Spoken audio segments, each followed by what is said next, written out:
The very first day of school, this guy flirted with his classmates, then blew up the entire classroom. Even the teacher wasn't spared, but that still wasn't enough for him. That night, he tried sneaking into the girls' dorm, only to get chased by a classmate wielding a giant sword. And all of this happened because of Jack's identity test. As a transfer student at the Magic Academy, Jack had to undergo an aptitude test to determine his future profession. The test involved placing his hand on a special crow, but the moment he touched it, the crow broke into a cold sweat.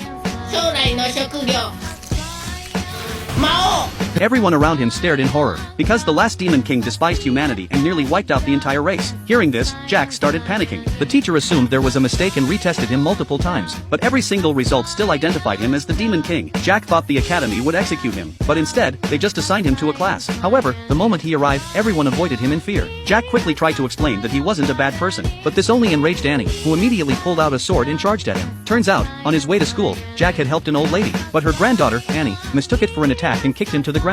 After clearing up the misunderstanding, Annie apologized. When she found out Jack's dream was to become a great priest of peace, she fully supported him. They even formed a contract together. But now that Jack had been revealed as the Demon King, Annie felt utterly betrayed. She challenged him to a fight, but Jack, possessing the power of the Demon King, easily restrained her. He leaned in and tried to explain, but this only made Annie even angrier. She unleashed her full strength, only for Jack to block it with one hand. The teacher, witnessing the fight, immediately tried to seal off the space, but Jack's energy was so overwhelming, it shattered the barrier. If not for the Academy's protective magic, everyone would have been wiped out. Jack looked at Annie, unconscious on the ground. That night, he decided to sneak into the girls' dorm to apologize. He knocked on her window, trying to get her attention, but Annie thought it was an intruder. When she saw it was Jack, she immediately grabbed her sword and swung at him. They ran deep into the woods. Jack slipped and tumbled down a hill. When he looked up, a girl was staring down at him, but then she noticed Annie, still gripping her sword. Thinking Jack was in danger, the girl immediately prepared to protect him.